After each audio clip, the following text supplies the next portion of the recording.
Welcome back to Vancouver Carpenter. Today I am going to try sanding the walls and ceiling. Finish sanding for the first time. That's what it is. I can't even remember the title of my own video.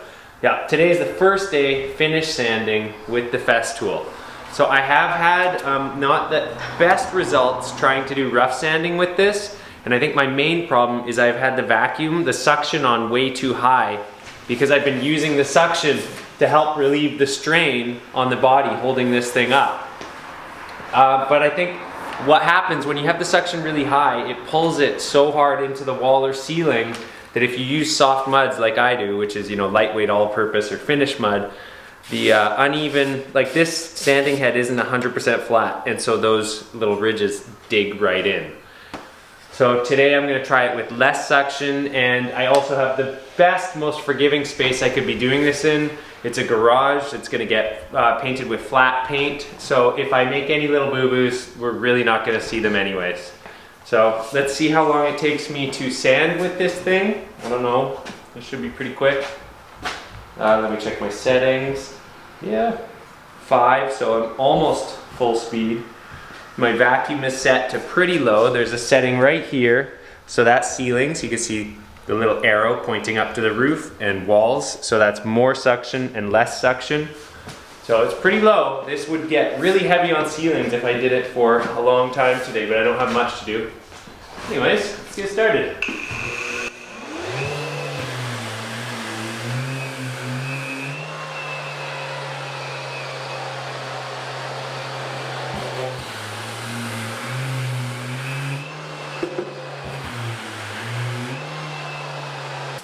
Just wanted to make sure I didn't have any paint specks stuck on here, like some burned and melted paint. There's dust on the lens there. Okay.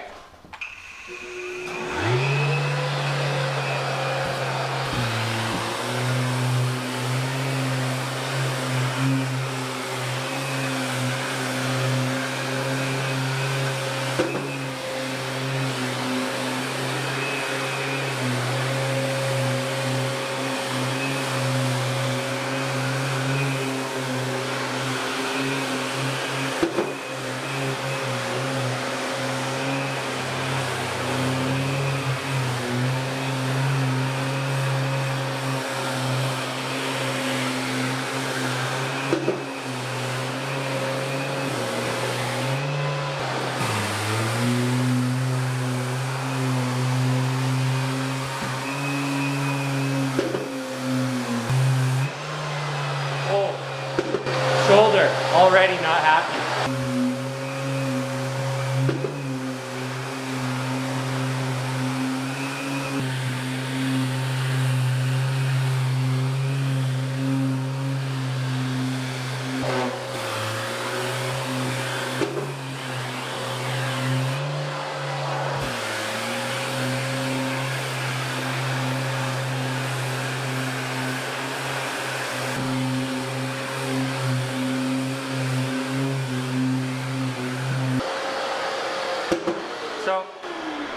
Alright, so it's definitely heavy. Let's check out this light though. The light is really cool. The way like I can actually see what it's doing. So I don't know if the camera can pick it up. It's not bad. Like there's definitely a little line right there. I think we could get rid of that with one push with the sanding pole. Definitely a pretty big line right here. I don't know if you can pick up on that. So I do have to be careful. Whoop. Anyways, I got one more ceiling bit to do here, and then I'm gonna lower this thing down to the, collapse it to one setting. It's heavy.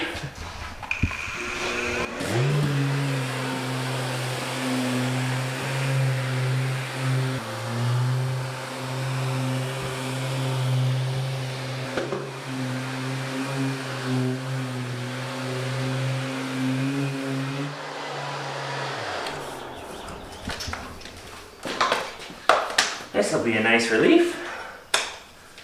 I mean, it's nice to know it is that long, like so you have it if you need it, but I would say that I could definitely have more control and probably do a better job using it shorter, but doing it off a workbench or a scaffold. Not as fast, but a lot easier on the body. Anyways, let's get these joints done. I think I'm gonna move these real quick so I stop tripping over them.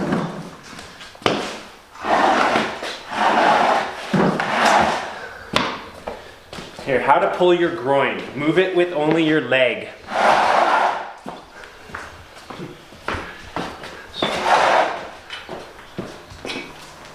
Alright, let's try this out.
Now let's just sand this off here.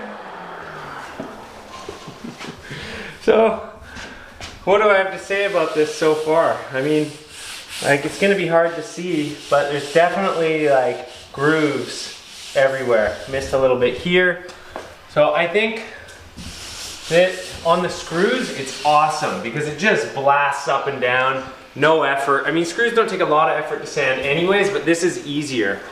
But for all of it, I wouldn't say it's easier. It's just kind of different. You know, like I'm having to push around a heavy machine and handle the machine, but I'm not having to do the same like idiot, what do we call it? The idiot stick, right? You know, when you're just sanding like 8 hours a day going like this, it gets really hard on the shoulders. So I would say this is actually a little bit easier, but I think it's gonna take more training. It's not dummy proof. So you can't just put anybody on this thing and expect good results.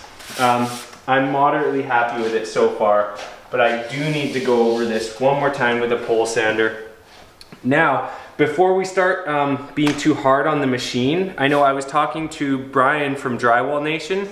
So he's got one of these and he said it's one of the best sanders he's ever used for finish sanding. And he goes over all of his work with a pole sander really quickly right after he power sands. He says this gets him 95% of the way there, and I can see that. You know, like right now, I can tell that, you know, you can sort of see like there would definitely be some lines here if we painted it and then the light shone right down this. You could see some stuff if it had some glancing light, but you know, say if you were gonna put some texture right over top of this, it'd probably be just fine.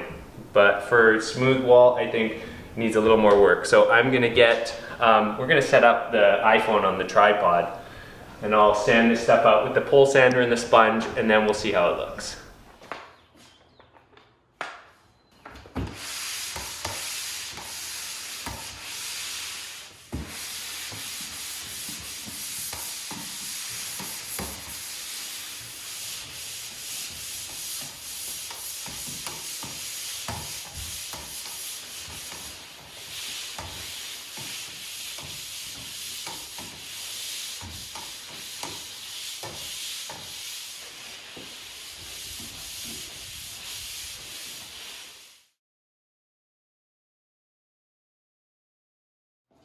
All right.